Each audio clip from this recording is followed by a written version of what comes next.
Hello guys, I hope आप सभी अच्छे होंगे। तो आज हम करने वाले हैं BPSC 142 block 1 unit 4 that is making of India's foreign policy institutions and mechanism. ठीक है, तो हम इंट्रोडक्शन से हटके हम आ जाते हैं complexity in making of IFP that is Indian foreign policy. ठीक है, तो इंडिया ने हमेशा से एक क्लोज फ्रेंडशिप टाई अप किया है या एक क्लोज फ्रेंडशिप वाला वो चीज़ें रहा है SU के साथ, मतलब सोवियत यूनियन के साथ। ठीक है, अब इसकी वजह से बहुत इवन आप देख सकते हो जो कोल्ड वॉर का जो वॉर्स फेस था, ठीक है, उस टाइम पे नॉन अलाइनमेंट वाले चीज़ें उनको चूज़ करनी पड़ी थी। ठीक है, बट स्टिल कहीं ना कहीं एक तरीके से एक ट्रीटी उनके बीच में थी कि कहीं ना कहीं वो हल्का सा सपोर्ट कर रही थी। वो हमेशा से, स्पेशली अगर आप नेहरू जी की देखते हो, तो वो हमेशा से उनके आइडियोलॉजी की ओर हमेशा से अट्रैक्टेड थे। ठीक है, तो जो भी फॉरेन पॉलिसी मेकिंग है वो हमेशा से एक इंक्रीमेंटल चेंजेस वगैरह की बात करती है। ठीक है, कि ओवरऑल जैसे जैसे ग्लोबल सिनारियो चेंज होता है वैसे वैसे आपको चीज़ें चेंज करनी पड़ेंगी, कि कभी आपको नॉन अलाइनमेंट की चीज़ें अपनानी पड़ी क्योंकि ग्लोबल की सिचुएशन वैसी थी एंड वो आपको करनी पड़ेंगी, क्योंकि this is what make Indian foreign policy या फिर जो भी कॉम्प्लेक्सिटीज़ वगैरह आती है। ठीक है, यही है, आपको वर्ल्ड की चेंजिंग सिनारियो के अकॉर्डिंग चीज़ें भी चेंज करनी पड़ती है। ठीक है, अब ये एक अलग अलग लेवल पे होती है, लाइक आप देख सकते हो अलग अलग लोगों के सेट ऑफ पीपल्स का देख सकते हो, इंस्टीट्यूशंस का देख सकते हो, जो अलग अलग कैपेसिटीज़ वगैरह होल्ड करती है। ठीक है, वाइल कुछ कुछ इंस्टीट्यूशंस ऐसे हैं जो 100% अपने हाईएस्ट स्केल पे देते हैं। ठीक है, कुछ उससे कम भी काम कर सकते हैं कि पॉलिसीज़ वगैरह बनाने में या सिर्फ उसका रोल अदा करने में, या फिर आप बोल सकते हो कि बस एक फ्रेमवर्क देने में कि हाँ ऐसी होनी चाहिए, कैसा हो सकता है, कैसी पॉलिसी को और ज़्यादा लेजिटिमेसी दे सकते हैं, एक्सेप्टेबिलिटी दे सकते हैं, इसको लेके काम करते हैं। ठीक है, लेकिन जो रियल एक्शन है वो होता है कि हम किस तरीके से फॉरेन पॉलिसी को, जो फॉरेन पॉलिसी ऑफ इंडिया है, ठीक है, उसको एक माइक्रो लेवल तक भी मेंटेन कर सकते हैं या बना सकते हैं। मतलब हमने माइक्रो लेवल तक को हम इग्नोर नहीं कर सकते, वैसा है। ठीक है, तो अगर आप कोर लेवल पे देखते हो, ठीक है, एक माइक्रो लेवल पे देखते हो, तो मिनिस्ट्री ऑफ एक्सटर्नल अफेयर्स जो होती है, ठीक है, हमारे ओवरऑल जो है, ठीक है, वो एक एक्टिव सपोर्ट की तरह काम करते हैं, चाहे वो साइंटिफिक मेथड की बात करो, साइंटिफिक इंस्टीट्यूशन की बात करो, ठीक है, या टेक्निकल इंस्टीट्यूशंस वगैरह की बात करो, सबसे इनपुट लिया जाता है। इवन जो भी इंडिविजुअल है, ठीक है, जो स्ट्रेटेजिक या फॉरेन अफेयर्स वाली चीज़ों फील्ड में काम करते हैं, ठीक है, उनसे भी इनपुट लिया जाता है हमेशा जब भी ये चीज़ें बनती है, मतलब जब भी फॉरेन पॉलिसी को डिज़ाइन किया जाता है। ठीक है, ताकि हम एक माइक्रो लेवल को टच कर सकें, हम जान सकें कि एक्चुअल में हमें किस टाइप का चाहिए या फिर हमें कौन से लेवल पे जाना चाहिए। देन हम आ जाते हैं institutions of foreign policy making in India. ठीक है, तो सबसे पहला आता है मिनिस्ट्री ऑफ एक्सटर्नल अफेयर्स, जो इस चीज़ जो सबसे बड़ा इंस्टीट्यूशन की तरह इसमें काम करता है। ठीक है, फॉरेन पॉलिसी मेकिंग में देन जो पॉलिसी मेकिंग है वो हमेशा से स्टार्ट और जो कंक्लूड होता है वो होता है MEA से। ठीक है, तो जो भी इसके अंदर में सबसे पहले तो IFS वगैरह होती है, ठीक है, और फॉरेन सेक्रेटरीट होती है उसके अंदर में, जो भी एडमिनिस्ट्रेटिव साइड पे रहती है। ठीक है, अब जो भी सेक्रेटेरिएट रहते हैं, जो भी सेक्रेटेरिएट हेड जिसे आप बोलते हैं, ठीक है, वो east west economic affairs, CPV और ओवरसीज जो इंडिया अफेयर्स है, ठीक है, उसको कोऑर्डिनेट करते हैं एक अलग अलग डिविजन्स में, मतलब अलग अलग डिविजन्स में बांट देती है इसको। ठीक है, अब एक सफिशिएंट डिग्री ऑफ फ्लेक्सिबिलिटी इस ऑर्गेनाइजेशन में एग्जिस्ट करती है हमेशा से, ताकि जो भी फंक्शंस है, ठीक है, वो थोड़ा स्मूथ हो, थोड़ा फ्लेक्सिबल हो। जो भी इनपुट्स वगैरह ली जाती है इस पॉलिसी को बनाने के लिए, वो हमेशा से बहुत सारे अलग अलग गवर्नमेंटल और नॉन गवर्नमेंटल जो भी इंस्टीट्यूशन है, ज़रूरी नहीं है कि जो भी सिर्फ गवर्नमेंटल इंस्टीट्यूशन में है उससे ही नहीं, जो भी नॉन गवर्नमेंटल इंस्टीट्यूशन है या जो इंडिविजुअल्स हैं उनसे भी हमेशा से राय लिया जाता है, ये इनपुट वगैरह ली जाती है। ठीक है, तो जो भी इंपॉर्टेंट इनपुट्स हैं वो हमेशा एक्सटर्नल इंटेलिजेंस को प्रोवाइड की जाती है, जैसे कि रो अगर आप बोल सकते हो। ठीक है, ये भी एक एक्सटर्नल इंटेलिजेंस की तरह ही काम करती है, तो उन्हें हमेशा इनपुट्स प्रोवाइड की जाती है। ठीक है, एंड देन उसके थ्रू MEA वगैरह एंड देन यहाँ ओवरऑल सर्कुलेट होती है।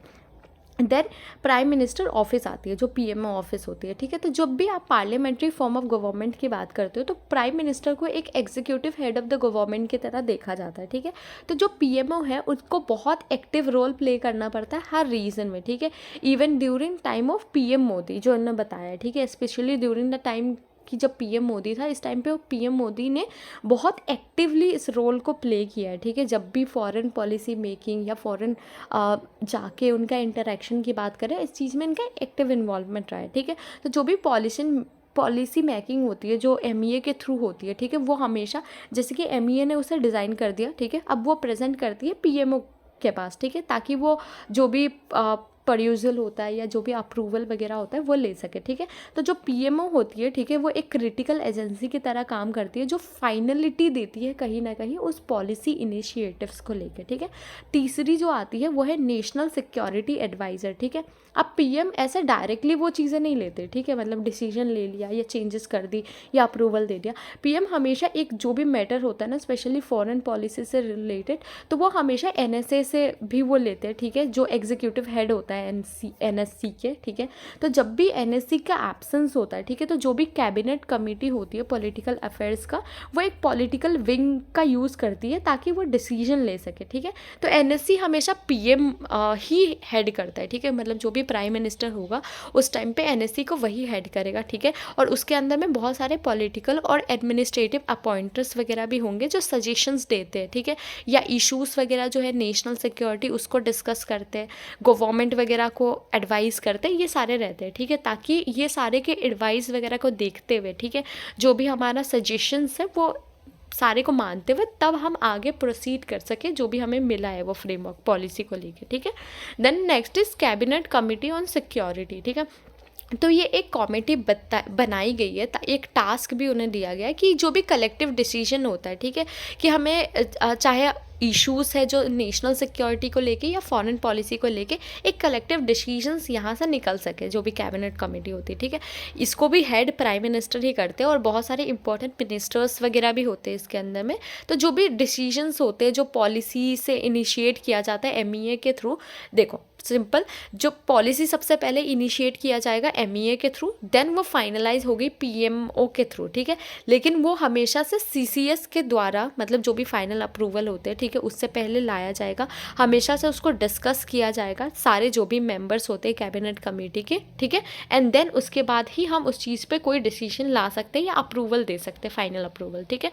ऑल्सो इसमें पार्लियामेंट भी बहुत इंपॉर्टेंट रोल प्ले कर सकते हैं कि जो भी गवर्नमेंट डिसाइड करती है, ठीक है, या नहीं करती है, ठीक है, उनको हमेशा से पार्लियामेंट से भी अप्रूवल लेना पड़ता है, ठीक है, क्योंकि बहुत सारे डिसीजन हमेशा से दोनों हाउसेस पे रखी जाती है, ठीक है, लोअर हाउसेस भी और अपर हाउसेस में, ठीक है। तो वो कहीं ना कहीं बहुत 3 तरीके से कंट्रीब्यूट करती है पॉलिसी मेकिंग में। सबसे पहला तो जब भी डिबेट चलती है, ठीक है, दोनों हाउसेस में से किसी भी हाउसेस में, ठीक है, तो मेंबर जो होती है वो अलग अलग पर्सपेक्टिव रखती है उस पॉलिसी को लेकर। फॉर सपोज एक पॉलिसी बनी है, उस पॉलिसी को लेके अलग अलग पर्सपेक्टिव रखी जाएगी, ठीक है, और डिबेट किया जाएगा उसके ऊपर, ठीक है।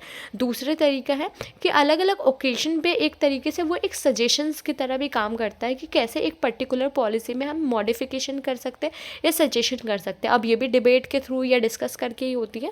थर्ड है जब भी पार्लियामेंट एकॉर्ड्स करती है, मतलब जब भी वो अप्रूवल देती है, ठीक है, तो वैसे डिसीजन एक कंसेंशुअल अप्रोच हो जाता है किसी भी कंट्री का किसी भी सब्जेक्ट को लेकर, ठीक है। मतलब कोई भी पॉलिसी है उसको अप्रूवल मिल गई है पार्लियामेंट के थ्रू, ठीक है, तो वो अब एक कंसेंसुअल अप्रोच की तरह काम करेगा ओवरऑल कंट्री के लिए, ठीक है। नेक्स्ट इज पार्लियामेंट्री कमेटी, ठीक है, तो ये एक बहुत सब्सटेंसिव रोल प्ले करता है, इवन पार्लियामेंट से ज़्यादा सब्सटेंसिव रोल इनका रहता है, ठीक है, क्योंकि ये एक एडवाइजरी बॉडी की तरह काम करती है जहाँ पे दोनों हाउसेस के जो भी मेंबर्स होते हैं, ठीक है, उनको लाया जाता है, ठीक है। वो एक कंस्टेंट वॉच की तरह काम करता है। फॉर सपोज जैसे कि जो भी एमईए की वर्किंग है, एमईए से आती है राइट पॉलिसी वगैरह सबसे पहले, तो जो भी उनकी वर्किंग है कि किस तरीके से चल रहा है उस पर कंस्टेंटली वो देखते रहेंगे कि कहाँ पे कमियाँ है कहाँ पे नहीं है, वो हमेशा उस चीज़ को निकालते रहेंगे। तो मतलब कहीं ना कहीं इनका बेशक इनडायरेक्ट रोल होता है, बट हमेशा पॉलिसीज़ वगैरह को रिव्यूज़ करती रहती है, उनके प्रोसीडिंग्स वगैरह को रिव्यू करती रहती है, ठीक है। तो इसका ये काम रहता है पार्लियामेंट्री कमेटी का, ठीक है।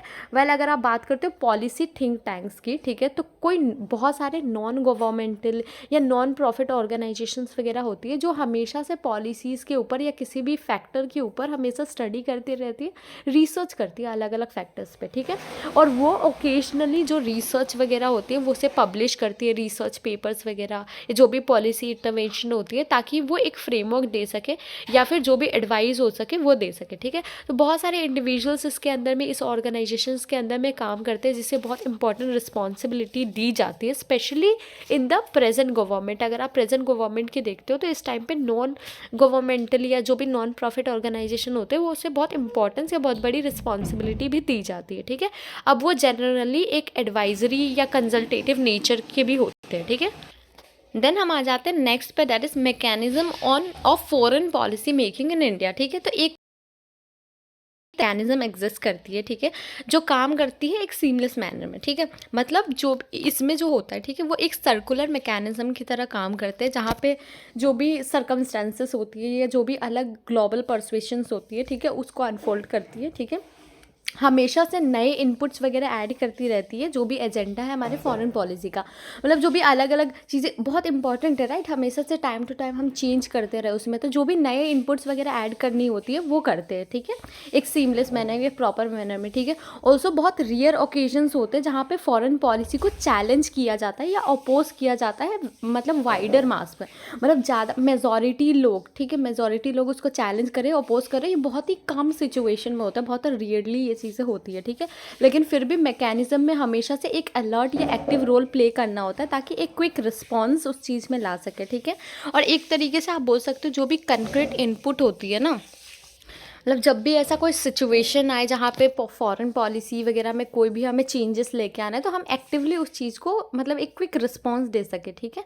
तो एक तरीके से आप बोल सकते हो जो भी एक बार अगर कोई भी कंक्रीट इनपुट रिसीव हो जाती है, ठीक है, तो सर्टेन एस्पेक्ट होती है जो नेशनल इंटरेस्ट से रिलेटेड हो सकती है, चाहे वो डिफेंस से रिलेटेड हो सकती है, इकोनॉमिक इंटरेस्ट से रिलेटेड हो सकती है, जो विजन है इंटरनेशनल पॉलिटिक्स का, टेरिटोरियल इंटीग्रिटी का, ये जो भी डिफिकल्टीज मैकेनिज्म होते हैं वो एक्शंस में आ जाते हैं, ठीक है। हम देन उसको डिस्कस करते हैं, ठीक है, ओवरऑल एक्शन में आते हैं। देन एडिशनली जो पीएम होते हैं वो हमेशा से मतलब एक्सपेक्ट किया जाता है, ठीक है, कि वो एक तरीके से फाइनेंशियल, स्ट्रेटेजिक और पॉलिटिकल इम्प्लीकेशन जो भी है पॉलिसी का, मतलब हमेशा से जो भी फाइनेंशियल स्ट्रेटेजी ये सब रहेगी ना, इसको एक्सेस करना है, ठीक है, ताकि जो हमेशा से ये चीज़ों को एक्सेप्टेबल बना सके, ठीक है। एनीवे अगर आप देखते हो विद या विदाउट द प्रेजेंटेशन, मतलब जब भी हम पार्लियामेंट के आगे, ठीक है, जो भी चीज़ें जो भी पॉलिसी है उसको प्रेजेंट कर रहे हैं या नहीं कर रहे, ठीक है, जो भी प्रपोज की गई है एमईए के थ्रू, ठीक है, ये हमेशा से इंडियन फॉरेन पॉलिसी का पार्ट बन जाता है, ठीक है।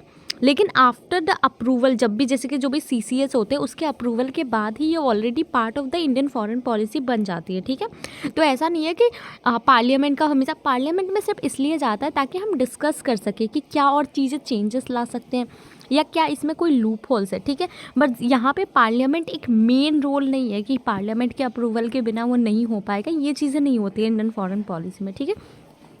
तो जो भी मैकेनिज्म होता है इंडियन फॉरेन पॉलिसी मेकिंग का, ठीक है, वहाँ पे इंडिया क्वाइट एलाबोरेट आप देख सकते हो, या हमेशा से एक बैलेंस की तरह, एक चेक की तरह काम करता है, ताकि वो हमेशा से क्वालिटी चेक कर सके या इंश्योर कर सके कि जो भी हमारी क्वालिटी है इंडियन फॉरेन पॉलिसी का, एक लेवल पे नहीं हर लेवल पे बहुत ही अच्छा है और अच्छा फंक्शन कर पा रहा है प्रॉपर स्मूथ, ठीक है। तो ये चीज़ें थी इस ओवरऑल चैप्टर में। किसी भी पार्ट में कन्फ्यूजन होता है या मे बी मैंने अगर मिस आउट कर दिया होगा तो just let me know comment section में, मैं एक्सप्लेन कर दूँगी वहाँ पे, ठीक है। और तब तक के लिए बाय बाय, टेक केयर।